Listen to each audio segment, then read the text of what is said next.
Schoolwork. In search of schools for the esoteric, P.D. Ouspensky encountered in 1915 a man by the name of Georges Ivanovitch Gurdjieff, and there began a relationship that was to alter his course of thinking, introducing what later became known as the Fourth Way. Gurdjieff's methods at first resembled those encountered in southern India, where a Brahmin had once told an Englishman in Travancore of a school that studied the chemistry of the human body. By means of introducing or removing various substances, a man's moral and psychological nature could be altered. There are various schools that appear to make use of similar methods but understand them quite differently, where yogis take substances in order to induce mystical states. In some cases narcotics are used, and Ouspensky experimented with nitrous oxide as he believed that all schools at all times and in all countries made use of stimulants for the creation of those states that make magic possible. In many cases, these substances are what could today be called narcotics, however they can also be used in entirely different ways. There are schools that make use of narcotics in the right way and people in these schools who take them for self-study. In order to take a look ahead, to know their possibilities better, to see beforehand in anticipation of what can later be attained as a result of prolonged work on self. When an individual sees this and is thus convinced that what they have learned theoretically actually exists, they are then able to work consciously, as they know where they are going. Sometimes, this is the easiest way of being convinced of the real existence of those possibilities that a person suspects within themselves. There is a special chemistry relating to this study. Particular substances are used for each function, and each function can either be strengthened or weakened, awakened or put to sleep. However, to do this, wide knowledge of the human mechanism and of biochemistry is required. In all of those schools that make use of this method, experiments are carried out only when they are absolutely necessary, and only under the direction of experienced and competent individuals who are able to foresee outcomes and adopt measures against possible undesirable consequences. The substances used in these schools are not merely narcotics, though many preparations are made from such drugs as opium, hashish and cocaine or ayahuasca. Aside from faculties in which such experiments are carried out, there are schools that use these or similar substances not for experiment or study, but to attain definite desired results, if only for a short time. Through the skillful use of such substances one can be made very clever or very strong, for a certain period. Afterwards, of course, the individual either dies or goes insane, but this is not taken into consideration. Many schools therefore do practically the same thing, however the aims and goals achieved can be quite different. The schoolwork offered by Gurdjieff required primarily one thing: secrecy. Ouspensky was instructed by his mentor not to write things down, take notes or keep any records of their conversations and work. What was said was only for disciples, who took care not to transmit the ideas encountered in a distorted form. Not to speak of or to describe any of the work until they themselves were able to carry it out with competence. One could join or leave the work at any time and was not obliged to undertake any commitments. The starting point was simply to accept that man does not know himself, and that he is not, that is, he is not what he can and what he should be. For this reason he cannot enter into any agreements or assume any obligations. He can decide nothing with regard to the future. Today he is one person and tomorrow another. The disciple was in no way bound to the school and could at any time leave the work and go. There were no obligations of any kind in the relationship to them or in their relationship to the school. If so desired, though, they could study, but would have to study for a long time and work a great deal on themselves. When they had learned enough, that was then a different matter, they would be able to see whether or not they liked the work. A situation might arise, for example, not in the beginning, but later on, when a disciple was required to preserve secrecy, even if only for a time, about something they had learned. The question then arose, could such a person who did not know themselves, promise to keep a secret? They could of course promise to do so, but would they be able to keep their promise? For they were not one, there are many different people within them. One in them promises and believes they want to keep the secret, but tomorrow, another in them will tell it to their partner, or to a friend over a bottle of wine. A clever person might question them in such a way where they themselves would not notice they were letting everything out. They may even be hypnotized, or shouted at unexpectedly and intimidated, thence be moved to do anything required of them. What sort of obligations can we take upon ourselves? It is difficult to take such a person seriously. In order to keep a secret, one must know themselves, and they must be. A person such as all people is very far from this. Sometimes a school will make temporary conditions with people as a test. These conditions are usually soon broken, therefore they never give any serious secret to a novice they do not trust, so it matters little who they talk to. It matters not to the school, however it breaks the connection with that person and they lose any chance they might have had to learn anything, if there is anything of course to learn from the school at all. It may also affect their personal relationships, though though they may not expect this at the time. We can travel the world in search of schools and visit the Orient, South Asia, or even North Africa. This is, however, useful only for a visit or a rest. It is not worth going there to find what one is looking for. The question remains why schools, located on the spot so to speak, in the midst of all those traditions and culture, do not offer certain advantages? Even if we were to find such places, we discover traces only of certain types of school. Things such as this were divided up a very long time ago. In India was to be found philosophy, in Egypt, theory, and in modern Persia, Mesopotamia, and Turkistan, practices. It remains the same in part today, however one needs to understand the words philosophy, theory and practice a little differently to the way in which they are usually understood. There exist today only special schools, there are no general schools. Every teacher, every guru is a specialist in one thing or another. One is an astronomer, another a sculptor, a third is a musician. All the pupils of each teacher must first of all study the subject in which they have specialized and afterwards some other subject, another teacher, and so on. It would take 1,000 years or more to study everything. In Gurdjieff's work he claimed not to be alone, that there were specialists among the group. Everyone studied along the lines of his or her particular subject. Afterwards, when they foregathered, things were put together that had been found. As to what had happened to the original companions of Gurdjieff? Some had died, he claimed, some continued working, and others went into seclusion, where or what was meant by this was not at first made clear. Gurdjieff himself, however, preferred to work with movement. He choreographed a ballet that was not a mystery play, but a beautiful spectacle. It contained certain meaning, hidden behind the outward form, however he did not pursue the aim of exposing and emphasizing this meaning. An important place in the ballet was occupied by certain dances. Imagine that in the study of the movements of the heavenly bodies, say for example the planets of the solar system, a special mechanism is constructed to give a visual representation of the laws of these movements and to remind us of them. In this mechanism, each planet, which is represented by a sphere of appropriate size, is placed at a certain distance from a central sphere representing the Sun. The mechanism is then set in motion and all the spheres begin to rotate and to move along prescribed paths, reproducing in a visual form the laws that govern the movements of the planets. This mechanism reminds you of all you know about the solar system. There is something like this in the rhythm of certain dances. In the strictly defined movements and combinations of the dances, certain laws are visually reproduced that are intelligible to those who know them. Such dances are called sacred dances and can be witnessed during many special services at temples around the world. The important scenes of Gurdjieff's choreography depicted what he called the struggle of the magicians, and represented the schools of the black magician and the white magician, with exercises by pupils of both schools, and a struggle between the two schools.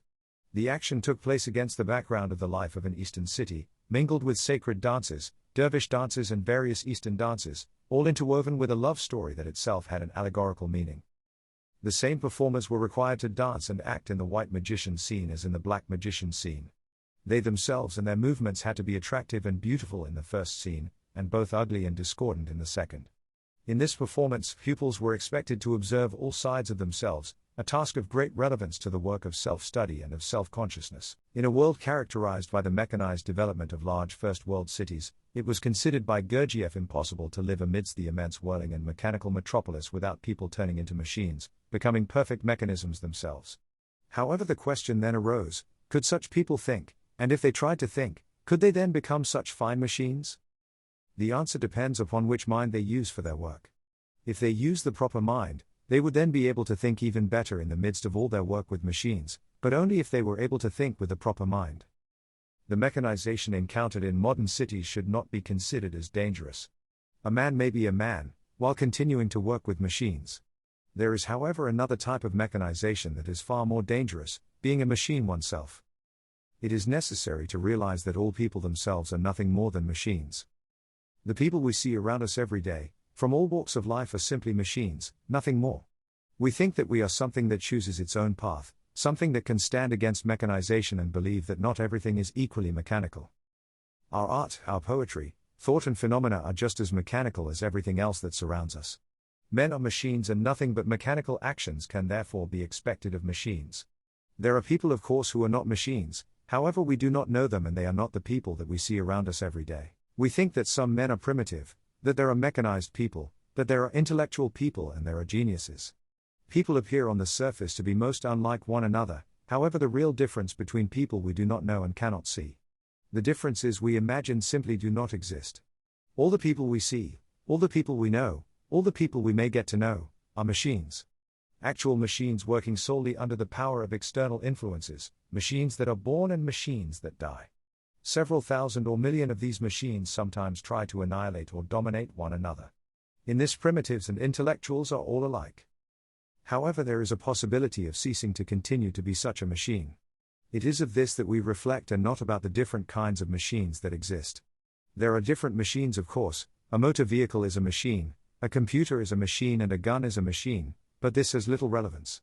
It is the same thing in the final analysis, they are all mechanisms. When we speak of the study of psychology or psychological analysis, we need to be very clear to whom it refers and to whom it does not refer. Psychology refers to people, to men, to human beings. What psychology can exist in relation to machines?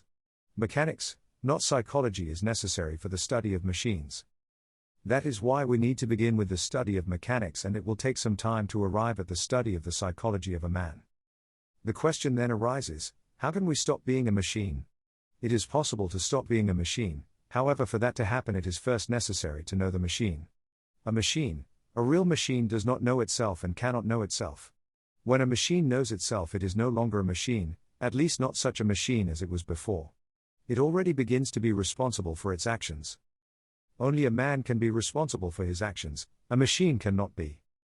What therefore is the best preparation one can undertake for this work, this self-study? Is it necessary to study what is called occult or mystical literature? A great deal can be found by reading, but only if you know how to read. If you are able to understand everything that you read, and if so, you will know then what you are looking for. Many people, however, do not understand yet what the word understand really means. However, understanding is essential, and reading can be useful only if you understand what it is that you read. No book can give any real preparation for this work. What a man knows well, that is his preparation. If a man knows how to make coffee well, or how to make boots well, then it is possible to talk to him. He is a craftsman and attentive to detail, he can observe, discern the essence of his subject and perform his work intelligently. The trouble is that nobody knows anything well, and everything is known haphazardly or superficially. What does a man then have to do to assimilate this teaching? He can do nothing. It is impossible to do anything. A man must first of all understand certain things. He has thousands of false ideas and false conceptions, chiefly about himself, and he must get rid of these before beginning to acquire anything new. Otherwise the new will be built upon a wrong foundation, and the result will be worse than before. Within the limits of given perceptions, given receptors, man can err more or err less in the creation of false ideas or concepts that his mind produces. Man's chief delusion, however, is his conviction that he can do. All people think that they can do, all people want to do, and the first question all people ask is what they are to do. But nobody actually does anything, and nobody can do anything. This is the first thing that must be understood. Everything simply happens. All that befalls a man, all that is done by him, all that comes from him, all this happens, and it happens in exactly the same way as rain falls as a result of a change in the temperature in the higher regions of the atmosphere, or the surrounding clouds. As snow melts under the rays of the sun, and as dust rises in the desert with the wind. Man is a machine. All his deeds, actions, words, thoughts, feelings, convictions, opinions and habits are the result of external influences and external impressions. Out of himself, a man cannot produce a single thought or a single action. Everything he says, does, thinks and feels, all of this just happens. Man cannot discover anything or invent anything. It all just happens. To establish this fact for oneself, to understand it and to be convinced of its truth, means getting rid of 1,000 illusions about man, about his being creative and consciously organizing his own life and so on. There is nothing of this kind. Everything happens, popular movements, wars, revolutions, changes in government, all of this just happens. It happens in exactly the same way as everything happens in the life of individual man. Man is born, lives, dies, builds houses and writes books, not as he wants to but as it happens. Everything simply happens. Man does not love, hate, desire, all this just happens. No one will, however, believe you if you tell him or her that they can do nothing. This is the most offensive and the most unpleasant thing you can tell people. It is particularly offensive and unpleasant because it is the truth, and nobody wants to know the truth.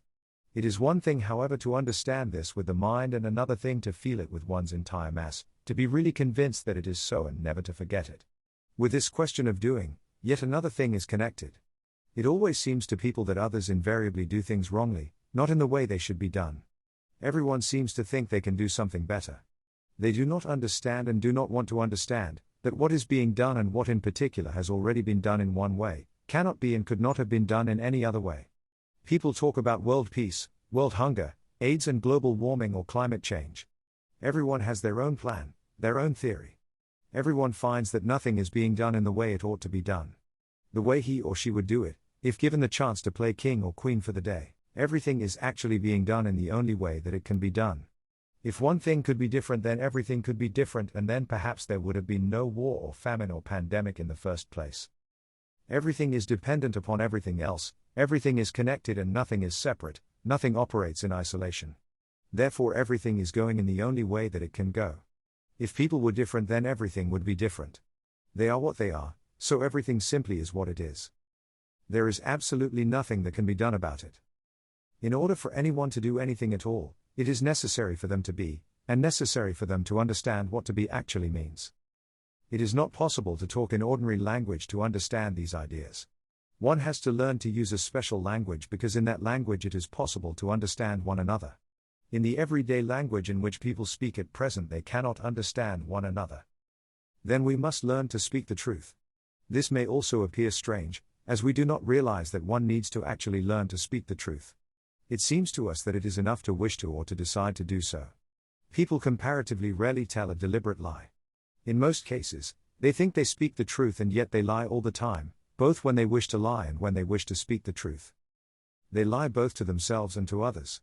Therefore nobody understands either himself or anyone else. We must ask ourselves, could there be such discord, such deep misunderstanding and such hatred towards the views and opinions of others in the world if people were able to understand one another properly? They cannot understand because they cannot help lying.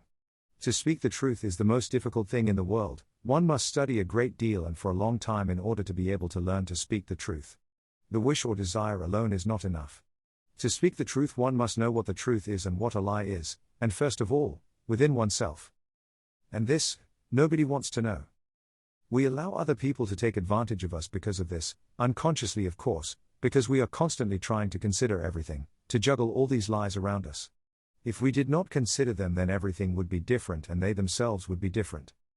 Considering therefore becomes an attitude that creates inner slavery, inner dependence, and ties us to one another in a never-ending cycle of deception.